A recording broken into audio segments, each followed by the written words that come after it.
Okay, well, good afternoon, everyone. I'm, I guess, lucky to be here because internet is getting a little crazy. It just was out a few minutes ago. Now it's back up. So if you can hear me, let me know. Hopefully the internet is going okay. I'm just checking stream health and stuff. Let's see. Click, click. Says it's healthy, so we should be good. So my name is Todd Rains. I'm the owner of Woodturning Tool Store, along with my wife Shelly, coming to you from Allen, Texas. And we do this every Friday at 2:30. Though I will say next Friday I won't be here, so no stream next Friday. Today is the 20th, so 27th. No stream on the 27th. Got other plans for the long weekend. So anyway, let's see if we have. You can see in the banner below, I do this every Friday, 2:30 Central Time, so I should qualify that. I've had a number of people, well, not a number, a couple, I'd say, and then one just last week, asking me why I do this on Fridays at 2:30. So first of all, just let me. Why does it do that? I don't know why it does that. Oh, thank you. So just say a few people here saying hi. Hi, Cindy, loud and clear. Thank you very much. Appreciate it.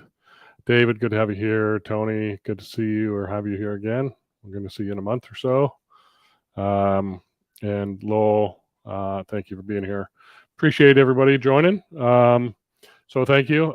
Like I said, if this stream goes down because the internet, we're just going to call it quits. So it's going to be maybe a short one today.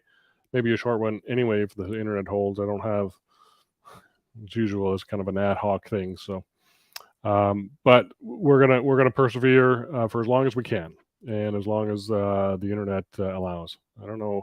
It's almost like rolling blackouts for internet lately. In the last week or so, I was on Cindy and I were doing a sharing session Wednesday, and internet popped out in the middle of the afternoon. It happened yesterday. It happened Wednesday. It happened today. And so I don't know what Spectrum is doing. It's starting to piss me off. So, but we'll keep going for as long as we can, and we'll. Yeah, everything okay? Yeah, we're on the air.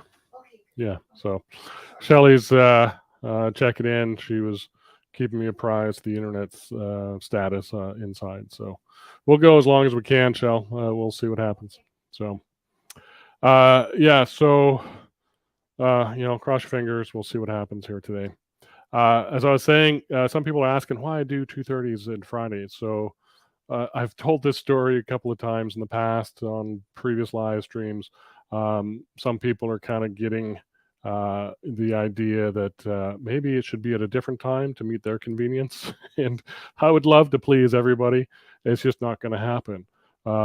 So somebody's time is not going to work, and different times not going to work for somebody else. So why Fridays at 2:30? So years ago, this goes back to when Shelly and I met 30 plus years ago, 32, 33 years ago, at work for an instrumentation company up in Calgary, where we're originally from. And we worked a 37.5-hour week, and we're done Fridays at 2:30. And so Fridays at 2:30, bunch of young people working. We'd go out to the bar afterwards. So soon it was up to this guy to figure out where it was going. So everybody called me 2:30 Todd. So so that's where that comes from. So hopefully you get a laugh out of that. Hopefully, Michael, you kind of get an understanding why 2:30 works for me. And on Fridays especially. So I really don't want to do this on the weekends. I'm trying to keep my weekends clear, even though I work 7 days a week. I try not to do this kind of stuff on the weekends because it's cluttered. Weekends are kind of cluttered with a lot of other wood turning activities, wood turning video or live streams and events and stuff. So I try not to compete with that. And this keeps it during the workday for me, and as part of my weekly ritual, I guess. So hopefully that gives a brief understanding of why I do it at this time. A few things coming up. So First, let me go take myself off here. Um, all things wood turning, we could talk about tools and equipment, process and techniques, and wood and materials. So, if you have any questions about that kind of stuff, or if you have topics for me to talk about, please shout them out in the chat, whether you're on Facebook or YouTube, and I would love to address that because that's really how this whole live stream kind of gets programmed, if you will.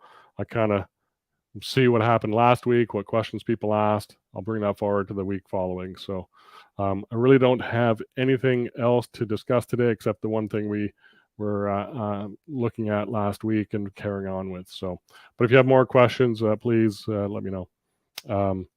So Fridays at 2:30 of this. This is my friend Cindy. She has a wood turning tool talk live streams as well. She does every couple of weeks. I think her next one is next week, I believe, Cindy, 24th. So throw that in the chat if you care to, Cindy. That'd be fine. Be great. And so that's always fun to kind of join in and do that. And so I don't have any other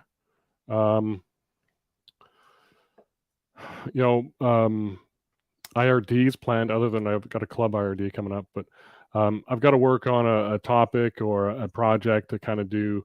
I've done lots of projects in the past, and where did I have that? So let me, I think I have it here. So let me scroll past. Let me get small. So I've done the oval box just recently, the small plates, the bowl and bowl, kitchen utensils. Lee is in the house. Oh, thank you, Lee, for joining. Appreciate it. I'll put the banner up here in a second. Toothpick piston box, a whiskey barrel version of the piston box, hook tool demonstration. Maybe I'll do another one of those again. We'll see. Maybe we'll make something. And bowl orientations. This was Cindy kind of noticed that this picture looks kind of funny. It's two bowls. They're not they're bowls. The one right above me is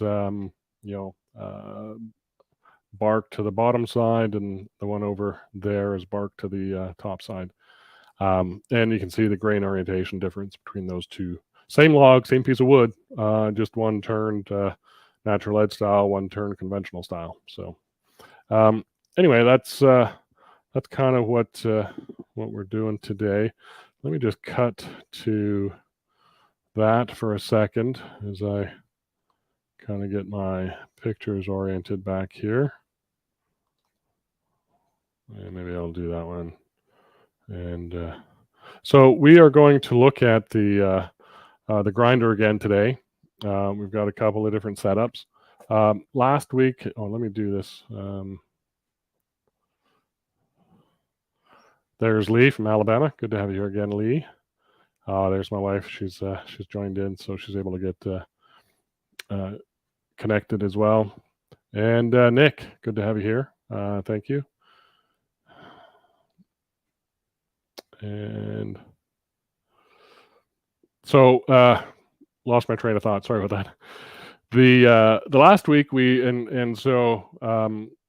last week we talked about the woodcut true grind system. I installed it and talked a little bit about how the installation went and stuff like that. And we took a look at that and saw how to mount the two base slides there and there. I always get that backwards. And then used the tool holder to kind of show the different tools it holds and stuff. It does quite well on a lot of tools. I just had a problem with the parting tool. Dan from Woodcut sent me some information on maybe a solution to that. So I have to walk through that and look at that. So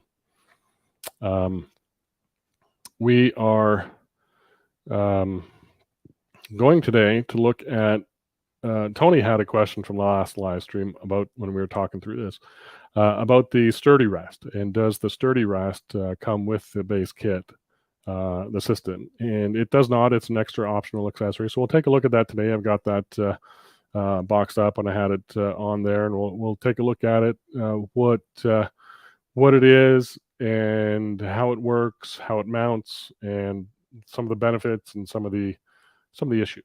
Not every product is perfect. Certainly I can pick any tool up and say, okay, this is good for that, but it's not good for this. So that is what we're going to look at today. Show me your questions if you have them. I'm trying to figure out the best way to say that. Bring your questions forward, and we'll take a look at them. And looks like let's see. I'm just looking at the chat. Oh, Cindy's got snow in Colorado. Oh dear. Joaquin, good to have you here. Thank you for joining. Appreciate it. Joaquin is here, and Mary Alice, good to have you here from the West Coast. And that's like that. And I don't know, Frozen, I think she's talking to Cindy about the snow. So let me just move my monitor briefly. You might see a little bit of bounce here. Sorry, I'm trying to work around all the things that are kind of in my way. And I'll head over to the grinder. All right, so which one am I on? I'm on the little one, or the big one, sorry. So we've got the two base slides set up here.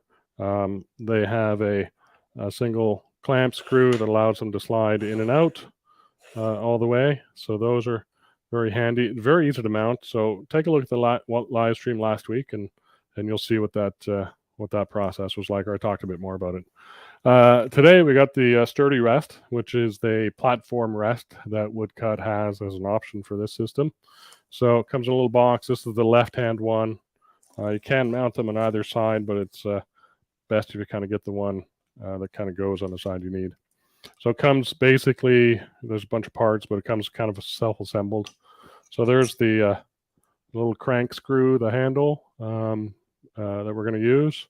The actual platform, which is an arm and a platform on a semicircular swivel or an arc swivel, and then a bushing or a spacer. And so there's a hole on the front of the guides here. And I wonder, let me just switch this other camera and bear with me as I kind of move this a little bit, kind of show that a bit better. All right, now is that focused? I think that's focused. All right, so down on this little slide, you see the holes here. We're going to use this end one here, and basically the platform, the left-hand side has the bracket actually on the right, so the platform goes over the side, and then we'll that's not the right way, sorry, I got this backwards. I had this packed on here. Put the hands, the crank or the locking knob through there, a spacer on that, and then that will go, and I'm trying to do this so the camera can kind of see. These holes in the base slide are threaded, so if I can get that started, it's just a little difficult trying to do this for the camera angle.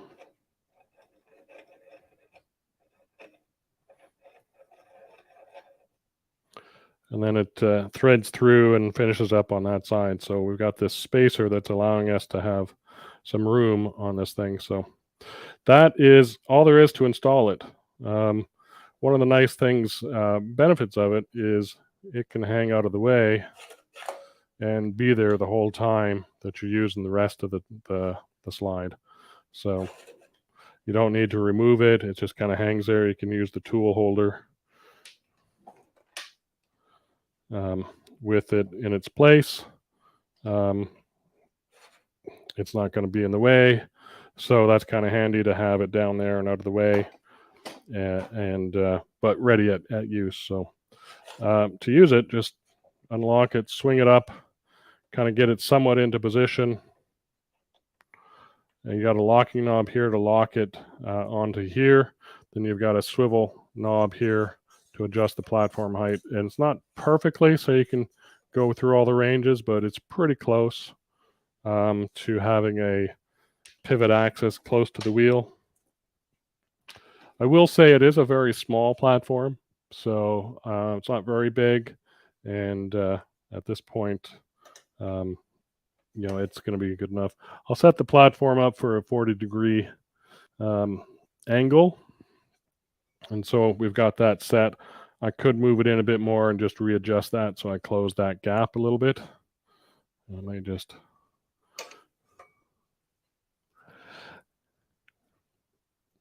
cranked on that one just a little too hard. And I use this angle gauge, Stuart Batty angle gauge, kind of set it up. So from that perspective, if I find my 40-40 gouge, I'm now able to grind away and grind. It is a pretty short platform, and I'm not, not as happy. I thought it would be. It might be a little bit bigger. It seems it starts to roll off on the corner here, pretty close. So maybe another more spacers here might help. And to move the platform, shift this way a little bit, but it is workable.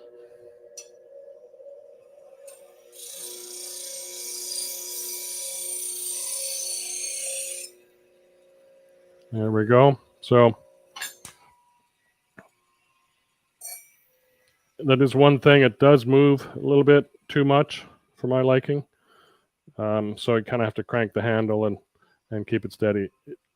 But for the most part, for the convenience of doing a quick grind, it works really well. I think there's places for this product and uses for it, but I kind of like it for having the convenience of having something there quick and ready at the ready. I don't have to, pull out one part of the system and stick in another part. So it is kind of nice to have it all there, one and done. So that's it. To mount this on the other side, you could remove this guy and mount it over on the hole on this side. The platform, if you mount it on this side, it's going to slide and get in the way. So it's the equivalent of mounting it in this hole, which means you can't move this back any further than, well, I'll just show you, I guess. Be easy enough to. So pretending that we're on the other side, I would have that spacer there, and that means that this can't slide any further. But I think that's okay. I don't think I would use this any shorter than this anyway. So that would be fine. So I could mount this over on this side without a problem. And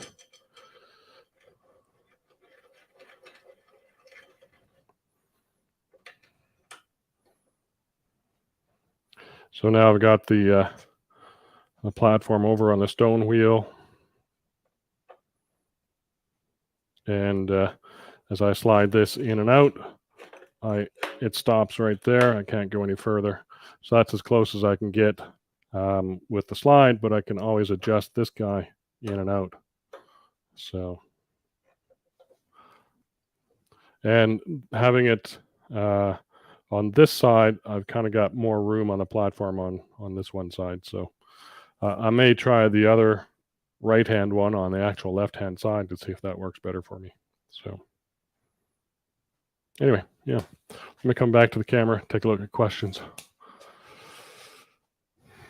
Not that one. That one. All right. Oh. Okay. Sorry, as I scroll up here, 1 second.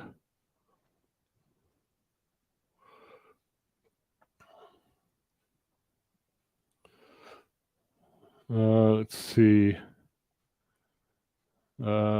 Ben is asking, do you ever use reverse on the grinder for different types of burrs?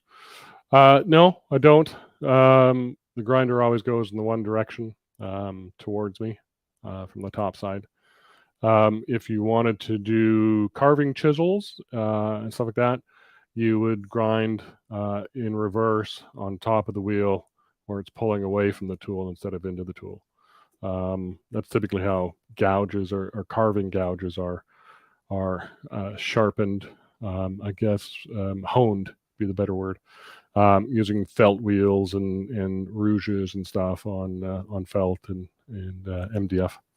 But most shop bench grinders are turning down on the metal. Good question though. Oh, click. There we go. Let's see. Dave Leader asks, let's see, can you talk a bit about using paper between wood blanks for gluing out 4 blanks for inside out turnings? Yeah, so I've done a little bit of that, David, years ago. I haven't done a whole lot since, but it's essentially a paper joint for making an inside out turning. I've done it split turnings for doing actual sort of architectural columns and moldings. So that's certainly something to do. It's basically the same idea, except I'm not gluing them back together to make a inside out ornament. I'm just turning a shape on a spindle and then splitting that in half and using those as ornamental decorations. So I've done that plenty of times. A watered down PVA glue, not really watered down, maybe 1 to 2 ratio of water to glue, and then paint that on with paper bags. Shopping bags work well. This packing paper I use, if you buy something for me, I can pack it in craft paper. Save that would work well. And I gotta say, I save all the packing paper I get and I reuse it, so you may get some different stuff from me every once in a while. And then so paint the wood with the water glue, put your paper down, paint that with water glue, paint the other side of the half, glue those together, and then that paper joint should slice apart if you get a nice chisel wedge. Wedge it with a chisel in there and tap it, and should pop apart. If anybody else has got different methods or different glues they use, certainly throw that in chat, but that's what I've used before, is paper from shopping bags, craft paper, if you will. And I'm just scrolling down. And Cindy makes a point here. You could stick an overlay on top of that small platform to make it easier to use. Yes, absolutely. That's probably a good idea. So let's go take a look at that idea. And that is, seems a little out of focus. Didn't realize that, folks. My bad. Let's see, does that get any better?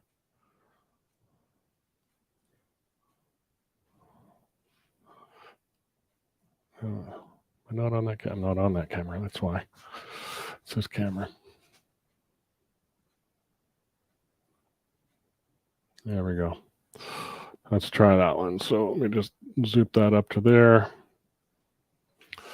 and take that comment off. So yeah, if we had a, do I have some nice little cherry veneer. Don't really use it for anything anymore. Might see me over here in the back.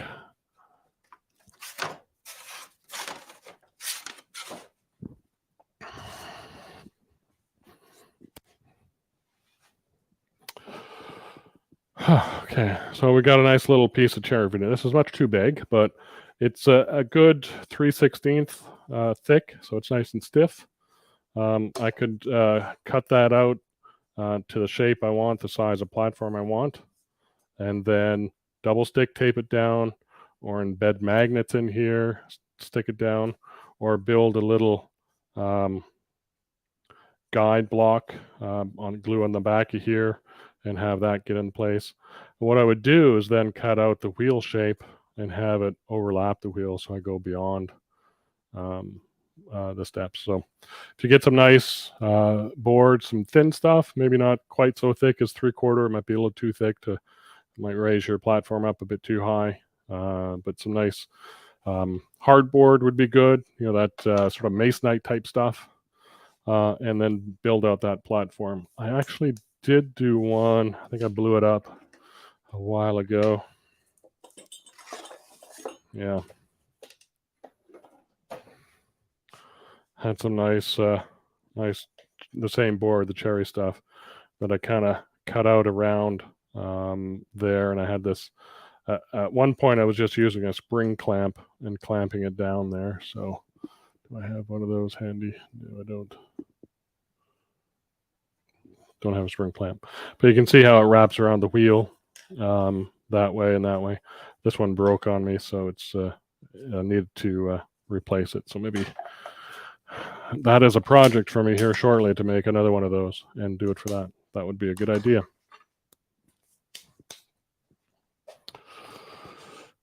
Well done, Cindy. Good thought. Let's see.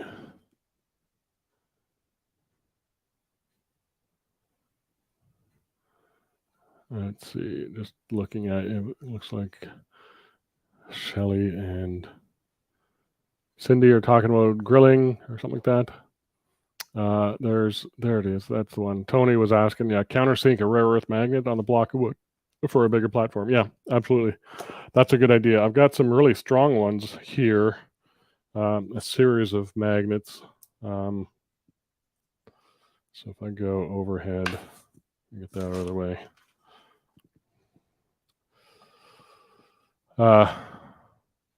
There we go. It's finally focused.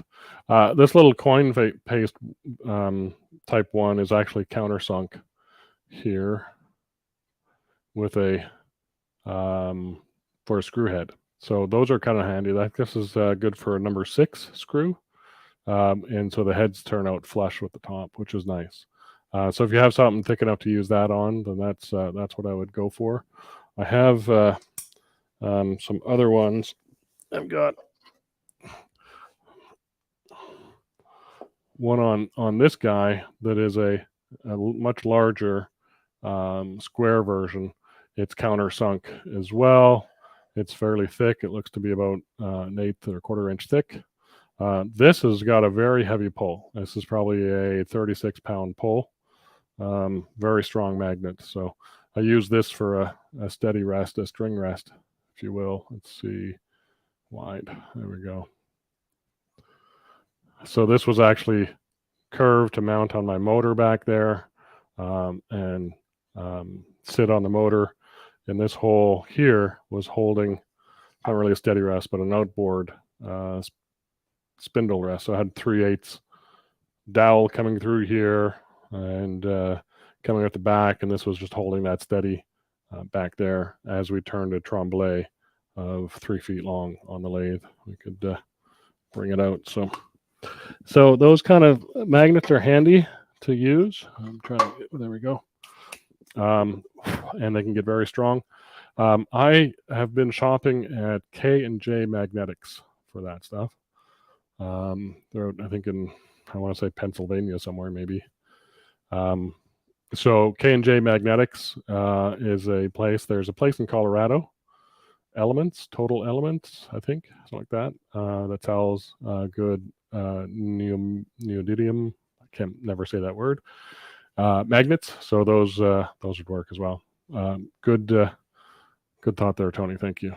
I may end up doing that if I use a thicker piece of wood. So I have been able to grind my scrapers on there. On this platform fairly well. Just grab the one I was doing.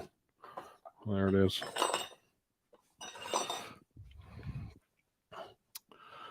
These two guys. In fact, I showed sharpening this one in the jig as well, but I also took it on a platform and sharpened it as well. It worked well. This one's old hardwood scraper that I may modify, and I put a new bevel angle on it, much steeper one, and things like that. I can't really see that, can you?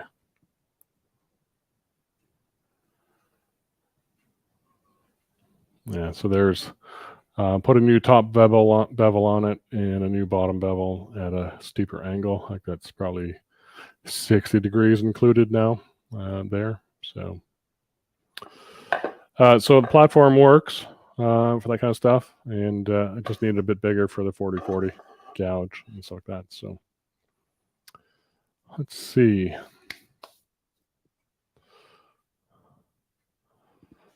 Cindy's got a source in Colorado. I like the magnet source in Castle Rock. Okay, excellent.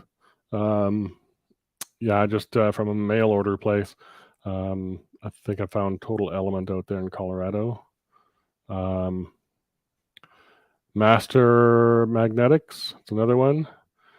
K&J Magnetics, yep. And so they're all good. It depends on how you like to shop. Sometimes there's different sort of stores, the way they operate, and I always look for places that have really good descriptions and something that tells me exactly the dimensions it is, how strong it is, and how many I can buy at once if there's discounts for quantities, especially on things like that.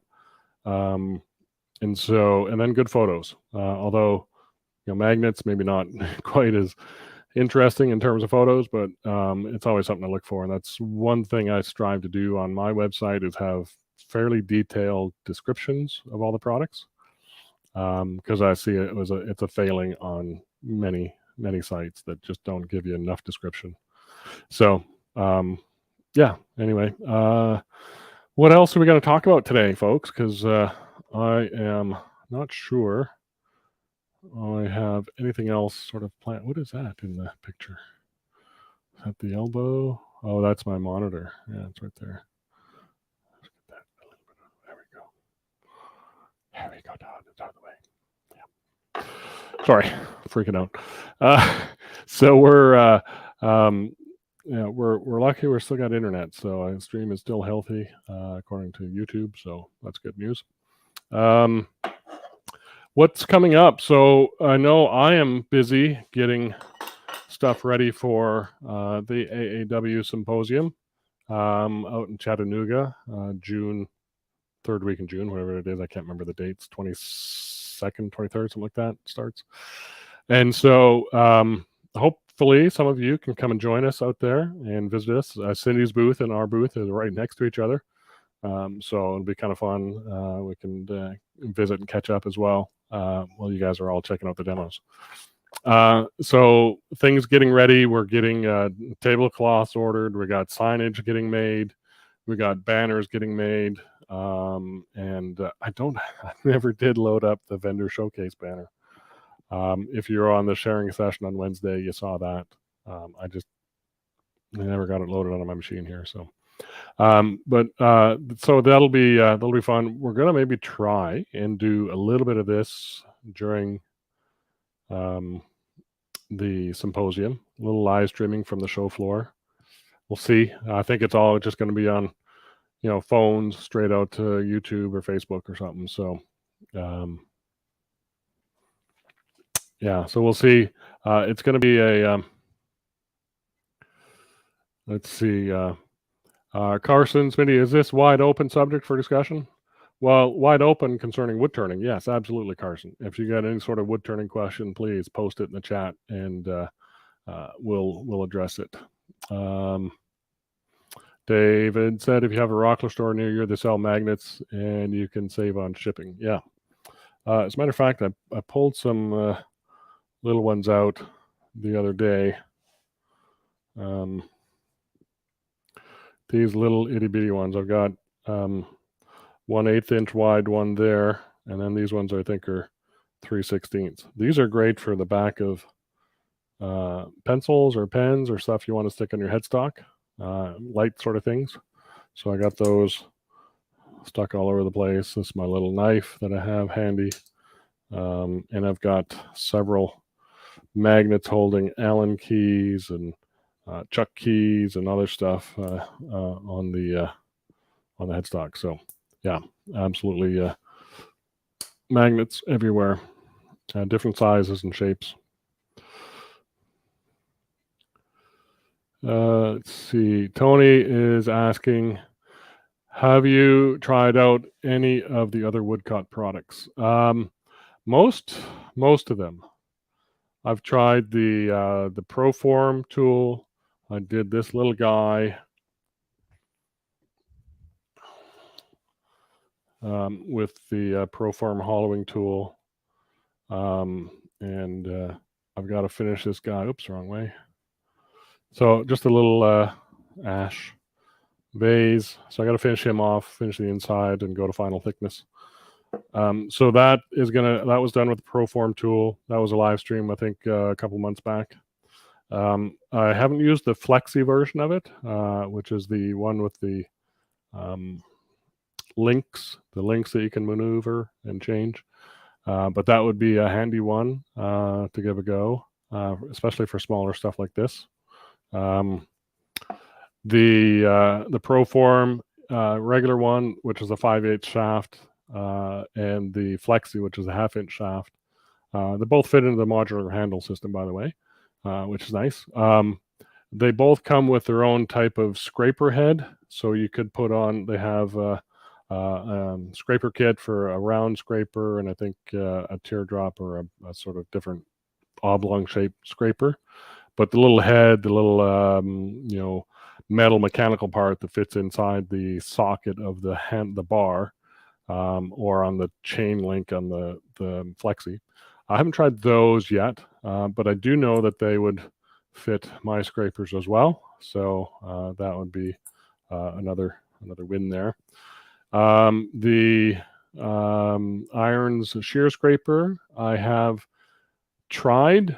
Yeah, I like it. It's actually a much thicker material than this, so which is nice. The scrapers for the Proform and the Flexi are thinner than this. This is 1/8 inch or 3 millimeters. I think theirs are 2 millimeters, and then the iron shear scraper is probably 4 millimeters, maybe almost 5. It's almost 1/4 inch. So it's a nice heavy duty scraper head. But I didn't want to pull any from stock to use because I got to sell that stuff versus using it. So yeah, so that's Irons Gate. I haven't used that yet. So if I do another one of these with the Proform or the Flexi, I'll get the Irons Gate out and use that. And that's a tool rest that has holes in it, that has this little sort of U-shaped socket in it, so you can put your tool in there and swivel it around. So check that out. The mill drill, I've given that to a friend who does pepper mills, Steve Thomason. So he's using that and giving me some feedback on how that's going. The Pro Mount I've used on live streams. It's a fantastic tool, carving tool stand. What else? The True Grind system. The bowl saver I have not tried yet. I've got it sitting over there. I have some Bradford pear blanks coming to me here. I was supposed to get them yesterday. A friend of mine, Ron Howe, cut down a tree, so he's going to get those to me maybe next week after next. And so I'll do a live stream showing off or maybe it might be a video, post-production video, showing off the woodcut bowl saver.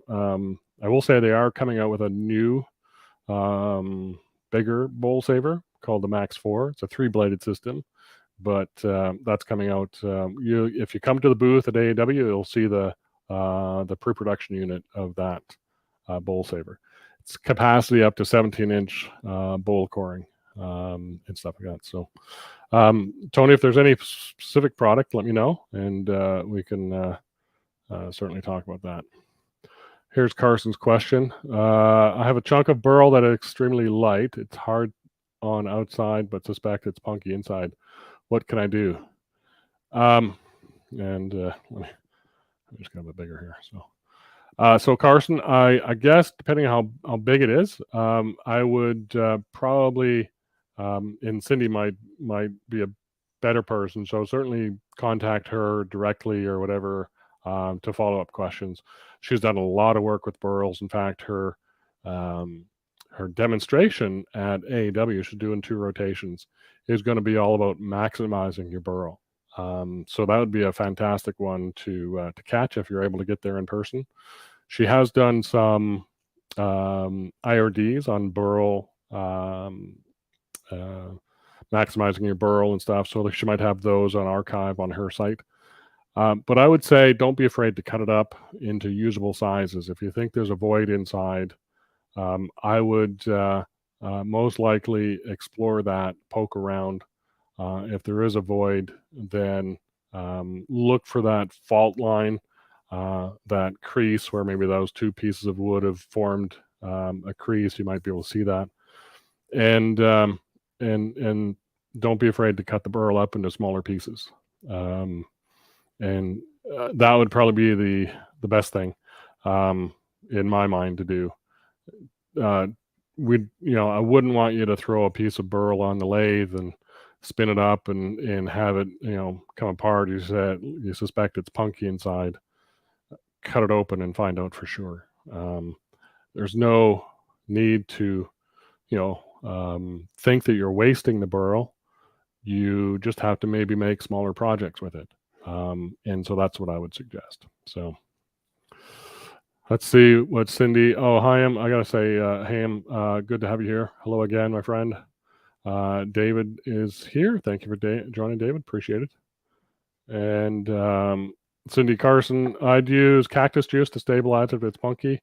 There are other things too, like Minwax wood hardener that can make it stronger.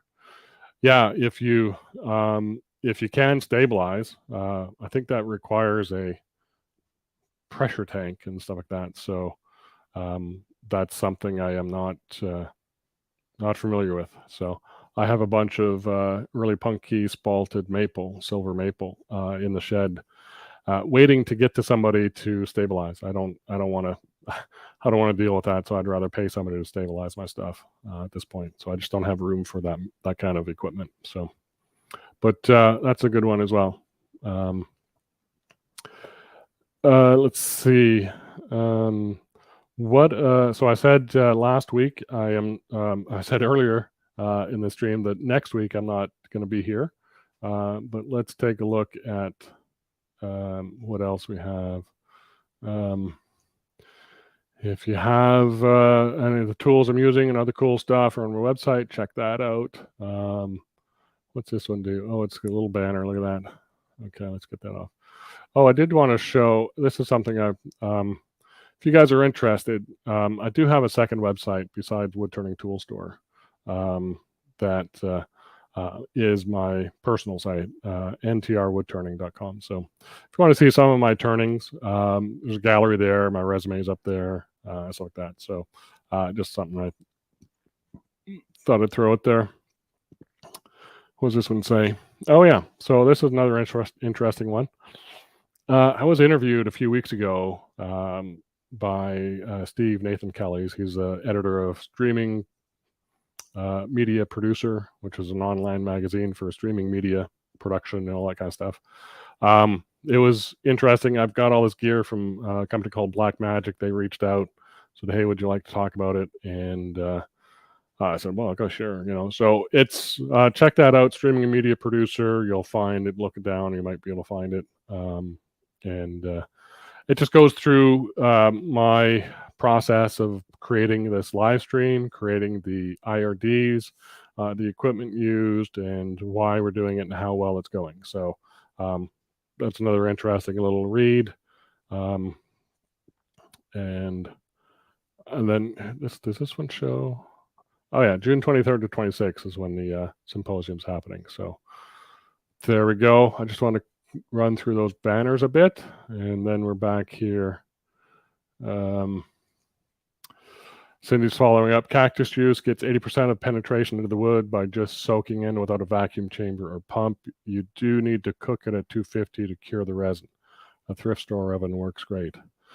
Yeah, you wouldn't want to do that in the kitchen, especially Shelley would never let me near the oven for that. So yeah, certainly. I think that stuff really creates quite a oh, I got that banner still on. Let me go turn that off.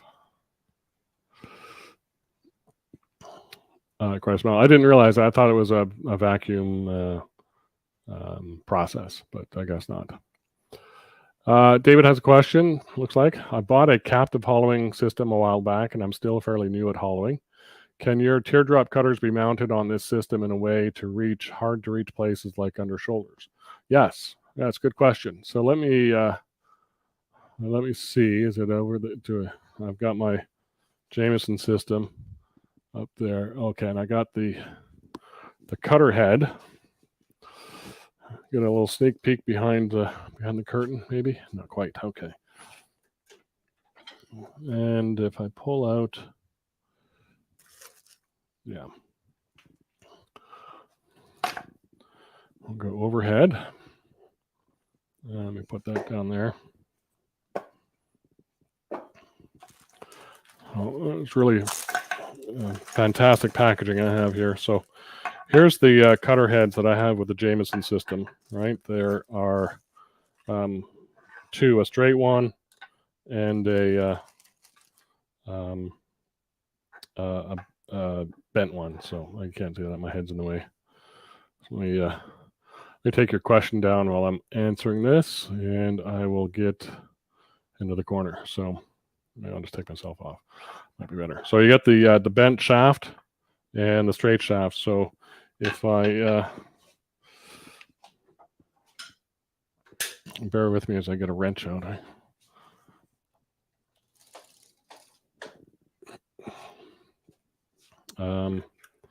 Oops, wrong drawer.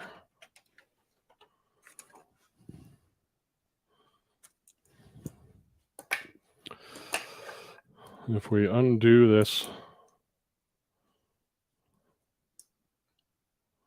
what is that, 7/16? I thought it was 7/16. 5/16, quarter, 3/8, not 7/16. Something, 5/16. Yeah, that's it. Might be metric, actually. If we undo this, we can swivel the head so that cutter can go underneath. We can take this whole assembly off. The one thing that that Lyle has done that is important to know is he has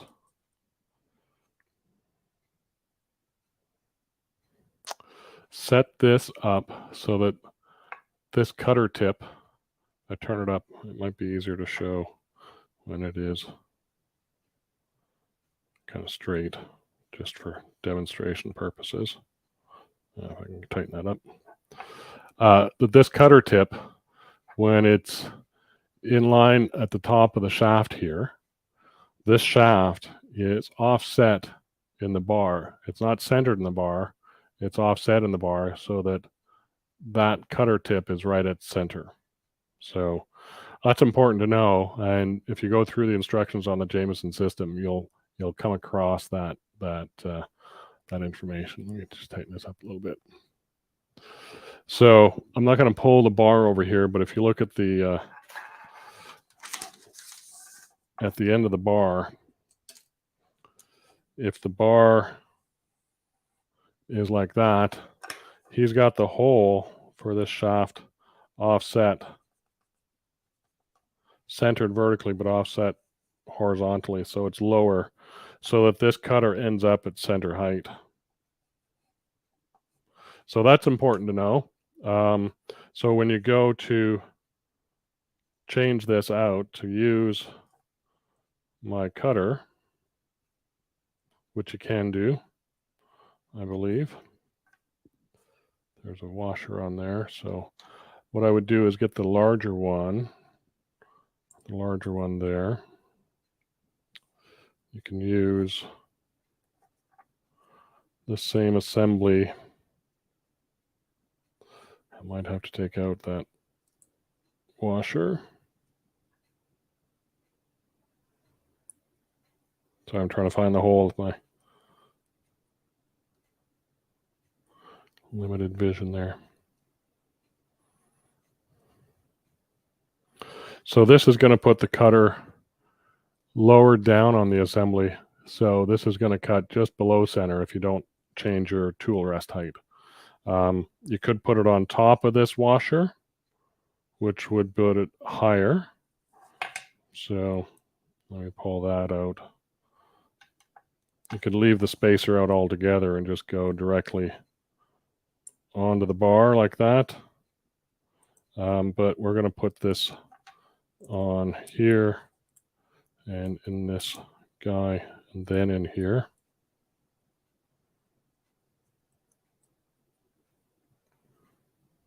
And the cutter I got here is actually negative rake scraper profile, but anyone will do.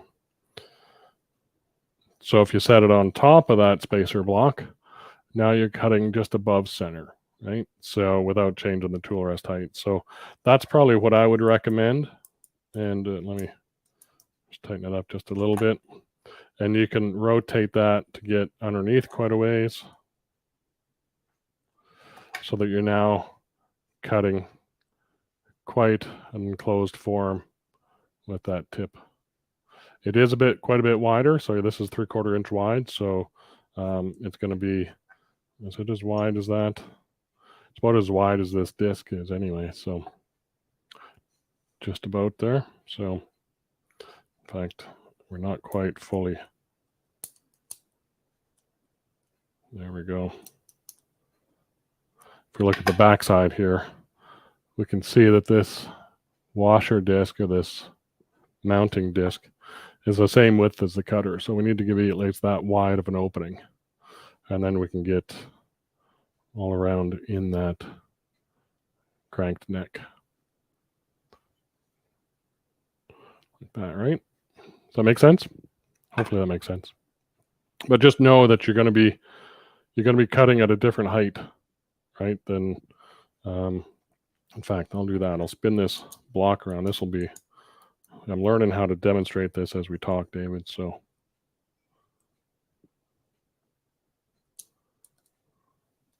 if you look at where this cutter would be in that little slot there, it's not really well lit, sorry. But in that slot where this cutter normally goes is the bottom of this tool. And so that's where the cutter height would be. So you're adding 1/8 of an inch to the height of the cut. So instead of here, it's now up here. So something to be aware of. If you're trying to get right to the bottom middle mountain, you're going to have to adjust your tool rest height to compensate for where this cutter lies. But otherwise, it should work fine. Stacked like that, or maybe just stacked on a few washers. Maybe you don't need this. Maybe just some washers in there. But that should work just fine. And I would use, and that's kind of why the larger one was created, for getting a farther reach into those undercut rims. So hopefully that answers. Oh, that's a different one. That was David's question. Yes, so that hopefully answers that. Yeah, don't use your kitchen oven. Cactus juice is usually done with vacuum. Okay, so good. No. Ben says, if you rough turn boxes to 1/2 inch wall thickness, would the 80% be more like 100%? If you rough turn boxes to 1/2 inch thick walls, would the 80% be more like, oh, okay. You're talking about the burl again. 80% coverage. And I think that's referring back to Cindy's penetration comment of the cactus juice. And I can't seem to scroll now. Come on.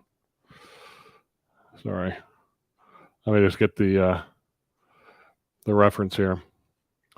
Cactus juice gets 80% penetration with the wood. Yeah, so that's a good question. Maybe Cindy knows better than me, but oops, click that off again. I don't use cactus juice. I haven't used it before, so you might try it and let us know what you find out, Ben. That would be good. And Carson follows up with, thank you, Cindy. Todd, are teardrop cutters more or less catchy than small round cutters? So the reason for the shape is for dual purpose. Let me grab the other one. Oh, I don't have it there. Thought I had, oh, it's probably in the, not in there. In there. Let me get the non-negative rake one out here, just so we can kind of see them both together. Pill bottles are great for this kind of small stuff, so I use them all the time. The large one is 1 3/4 long by 3/4 inch wide. The small one is 1.5 long. This one is old. It's been ground down quite a bit, and same 3/4 wide. You can see it's ground down a little bit more than the other one. This one I've been using for quite a while. The thickness is the same, 1/8 inch or 3 millimeters thereabouts. The reason for the shape is the pointy part is really used for hollowing. So I'll stick this on a hollowing tool like we just talked about here with the Jameson system, or a handheld bar, my half round bar, or a flat bar of some sort that you can make your own. And the sharp point will hollow quite effectively, just like a regular scraper bit, if it's a carbide or any other sort of high-speed or high-speed steel like this is. This is T1 high-speed steel. The round side is for kind of smooth scraping. So if you're trying to finish scrape and stuff, and I'll use that quite often up on an angle at a shear scrape angle, and scrape the bottoms of bowls, the bottoms of rounded bottom boxes, and that kind of stuff. The long side here, I'll put this on the outside of a bowl shape and scrape along that way. So the different changing and continuous curves around the teardrop give you many different angles and different positions to use. You'll notice on this one, you can see that dull spot there. Same with this one. This is really the position I use the most because it's the angle where it's going to get inside that bowl shape and scrape up the side walls and stuff like that. So I use that corner quite a bit. This edge is at that point just to do some hollowing, so you're not cutting so much at once. So multi-purpose bit. Are they less catchy? Yeah. So around, let's say it this way. If I was to hollow with this round part here, pretending that's a half of a round cutter, then that's cutting way too much material at once. It's going to be catchy. So you wouldn't really want to cut with a small area of a tool. Between my fingers is about as much as you want of the metal touching the wood and cutting away the wood. That's why these cutters are so small, because that's all you're cutting with. And so if you end up cutting with a very large piece of metal, you're taking way too much wood at once, and it's going to be really grabby and catchy and difficult to control. And that's why this end is meant for hollowing, because you're only putting this small radius tip into the wood, and that's all it's cutting is right there. So I don't want to cut with all of this area. I just want to cut with a smaller area, and that's why it's pointy. So if you're experiencing a lot of jarring movements with your, and as my green screen is up,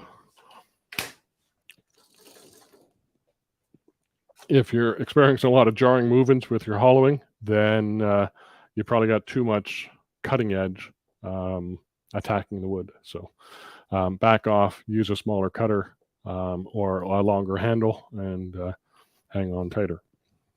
Hopefully that helps, Carson. Cindy says, I use Todd's teardrop scraper, my catcher and hollowing rig. Yep, excellent. Scott, good to have you here. Do these teardrop scrapers fit the Brian McAvoy deep hollowing system? In fact, that's where they're from, Scott. Brian McAvoy is the gentleman that created it's really based off Frank Sudel design, the large captive boring bar system. And Brian McAvoy and Gord Langer took the design and created a product out of it. Got a bunch made and were selling them for 10 years on the wood turning circuit between 2009, 2015. I guess that's 6 years, something like that. And they sold that system in 2015. The remaining inventory they had to Carter Products. Carter Products has the hollow roller, which is a small version that you can mount in your banjo. It has a captured bar. They have the hollow roller XL, which you might be still able to find on the Carter Products website, which is the Brian McAvoy system, the large captive boring bar. And both of these tips were manufactured by Brian and Gord. I bought them, the inventory and the business from them in 2017. And I now get these and make these here locally in the U.S. and right here in the Dallas-Fort Worth area. And so these are all machined here in the U.S. and final grinding to put the edge on it right here in my shop, my grinder right over there. So yeah, it's the same ones. I've still got the. Can I find those back there? Yeah, I don't know where they are. There's one. There's the big insert for the boring bar. This is actually one I had made, but the cutters sit there, and then this goes into a big 1.5 inch diameter, 6 foot long, 60-70 pound steel D handle boring bar, and hollows vessels up to 30 inches deep. I don't sell that system. It's way too big for me to manage as a retailer. But Carter Products still, they actually buy these from me as a wholesale partner. So you can get them there as well. Good question, Scott. David said, thank you. And Carson, is there a way to make a small dry vacuum chamber, a small DIY vacuum chamber? I'm not the person to ask. Sorry, Carson. I don't know enough about that subject. Maybe somebody else has some resources. If you do, somebody knows or something, post it in the chat, and maybe Carson can pick something up there. Thank you for asking the question. Please keep asking. I will know something eventually. So, Joaquin, good to have you here. Always use your teardrop cutter on my Jameson to make my final cuts on the inside. They really come out smooth. Great feedback, Joaquin. So let me ask you, do you mount it on top of this guy or directly on the platform? Let me know what you do. And do you notice the height difference? When this cutter is in there, then you have, and I don't have that little washer on there.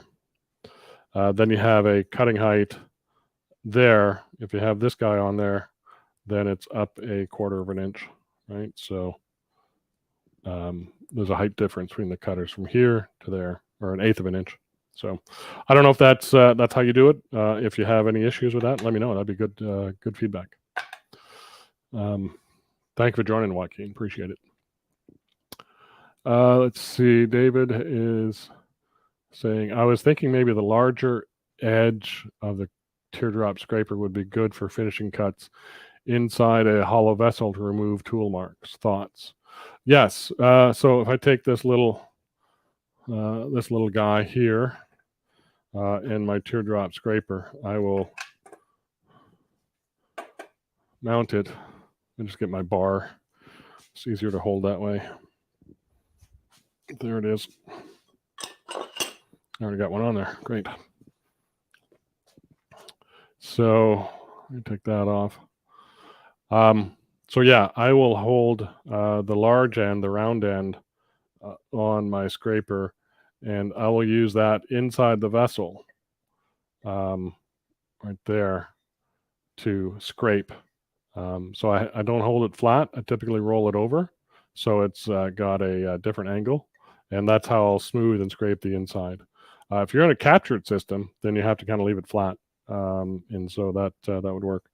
I'm wondering if I could get one of these straight ones from lisle and roll it. Maybe. I know he does that with the Hunter carbide. It's already rolled over, but exactly what I would do is just put the bar in horizontal, but rotated slightly, and shear scrape up the side. So if I was to hollow this vessel, then I would move that's the wrong. I would swivel this around to the sharp point of the teardrop, and I put the point just right at the left edge of the bar. Oh, I did that. Didn't even finish doing that. I would actually flip it over and do that. So I want it at the left edge of the bar on that side, so it means the right side upside down, just to tighten it. So this is the reasons for the half round. Now I roll it over flat side down, and now I've got a little bit of torque resistance. My cutter tip is right on the left edge of the bar, so I'm still in line with torque. So, and now this is how I'd hollow, I dig in and hollow and hollow and hollow, straight flat on the stuff. And I've done that many times with small vessels like this, hollowing out. I've used this on cross grain bowls, Texas ebony. Joaquin, this is to you. Texas ebony, like I said Wednesday, smells like a dog's wet bed, or a wet horse stable, something. It's horrible smelling stuff. But I did a few 3 Texas ebony bowls using this carbide cutter, or sorry, not carbide, this T1 high-speed steel teardrop cutter, and it cuts that kind of hardwood very, very well. I actually enjoyed using this for cutting those bowls rather than a bowl gouge. In doing that, it was a more pleasant experience, to put it that way. So, yeah, David, I would use the pointy edge for hollowing and the round edge, pointy edge with the flat bar for hollowing, the round side on the half round bar for shear scraping. Oh, look at that.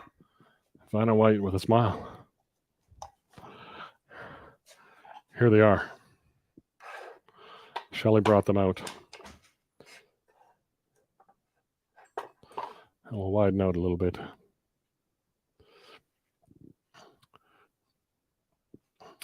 These are the Texas ebony bowls that I turned using this hollowing with this half round bar and teardrop cutter. So 3 of them. You notice they got this hole in them, and it's all lined up. So essentially, this was turned like that, and there was a whole rotten pith down the whole log, and it was actually a what do you call it, crotch log, and so the other branch went off this way. It was rotten as well. So there's a rotten core there. There's a rotten core out this side, and they came down to a central core that went out. So yeah, that's the Texas ebony, and these are all inside and outside done. Actually, the outside were done the bowl gouge mostly, but the insides were all hollowed with this little guy here. Thank you, Shelley.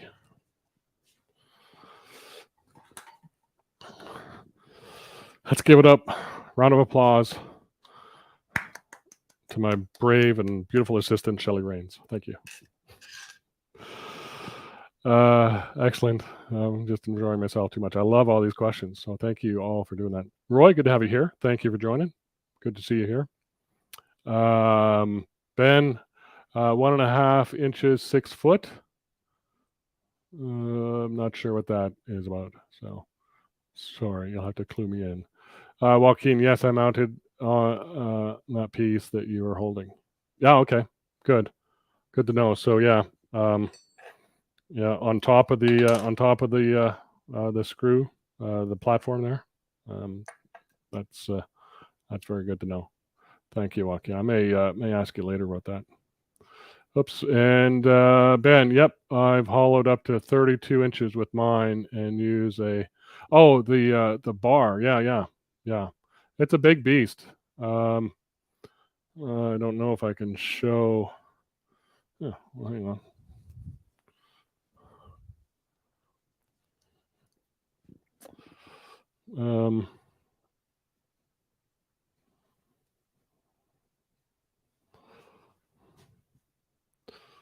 Let's see here. All right. This isn't going to show the bar, but this will show see that green thing there? That is a floor standing D-rest or steady rest. So that stands on the floor at the end of the lathe and accepts the 6 foot 1 1/4 inch or 2 inch round bar. And I don't even know where that is now. It's back in the corner there somewhere. So yeah, it's a very heavy duty system.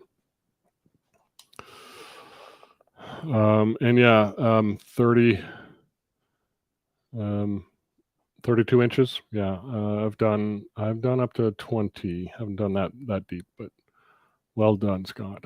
I also use mine to make deep bowls. Yeah, that will work. Let's see, Carson. Wow, that was exactly what I needed to learn. Oh, excellent. Well, good. I'm glad that's helped. So come back again in 2 weeks, Carson, and we'll do some follow up.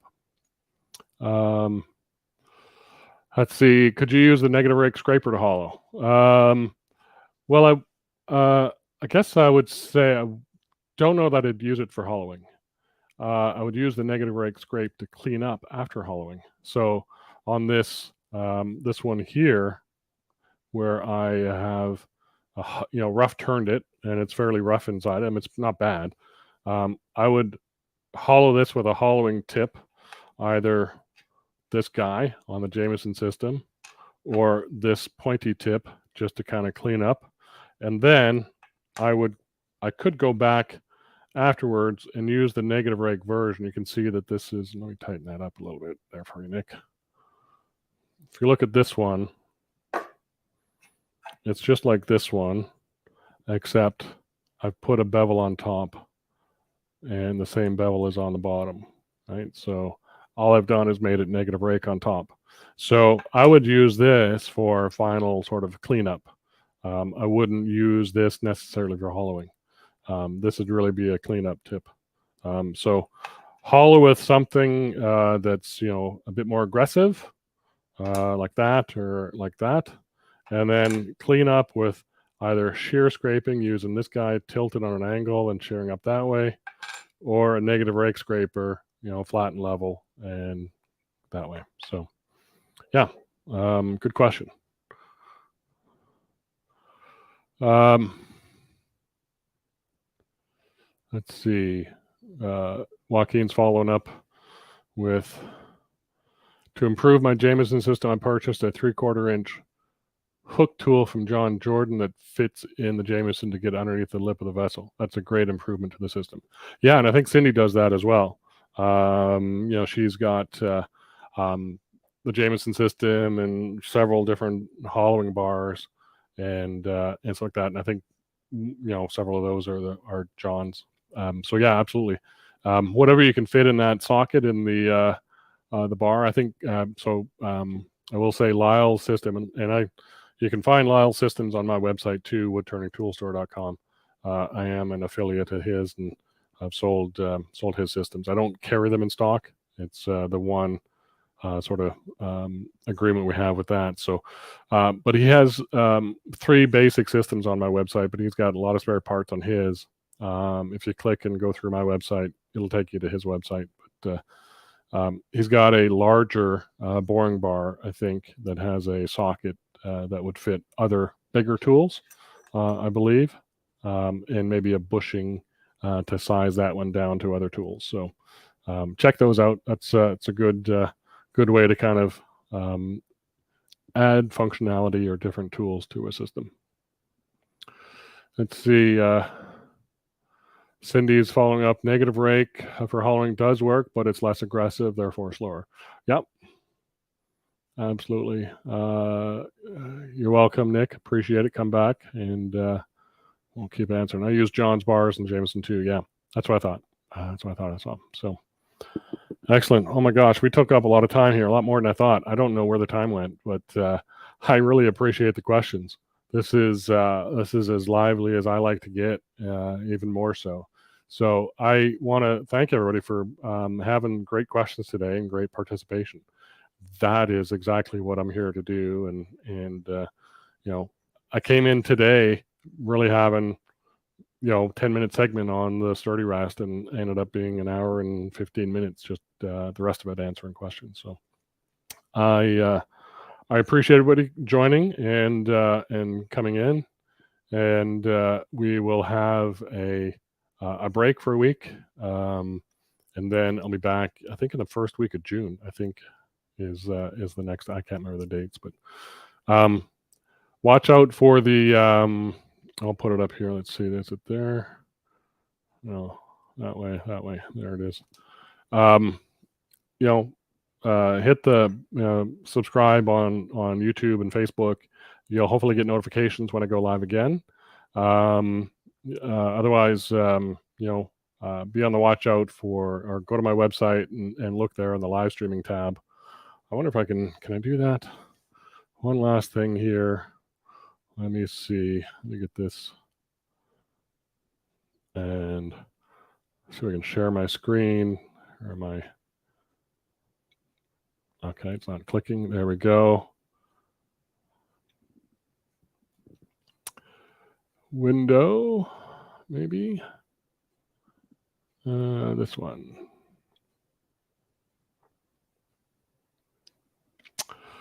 So am I doing that yet? No, got to add that to the stream. There we go. So there's the web page. If you go into Explore Woodturning, if I can click on it, there we go. Oops. And scroll down to live stream, all things woodturning with Todd Rains. Here, you'll find out we're right there. Oops. Oh, I'm using a Mac Mini with a Windows keyboard, and they don't play well together. There's the current live stream. You can see the chat going by. If we turn this on, we're watching ourselves. Yeah, so there we go. We're back. So good thing I have the, whoops, went big. Exit. Full screen. I'm just trying to pause this. Sorry, folks. But what you'll find is if there's a live stream, it'll show up here at the top of the page. If I let me find my mouse again. We're at the top of the page. We scroll down, you can see here's last week's live stream. This was all about the woodcut true grind system. I go over the overview and all that kind of stuff. And then all the past live streams are down here as well. It goes on for quite a ways. As you go through, there's just tons of live streams. So a lot of good content there. I kind of just have the YouTube versions on the webpage, but the Facebook ones persist as well. If you go to my Facebook page, you will find them there. So that I think concludes our program for the day today. Everybody have a great Friday. Have a great weekend. Take care and keep turning. I'm Todd Rains from Woodturning Tool Store, and we'll see you in 2 weeks. Fridays at 2:30. We'll see you then. Bye, y'all.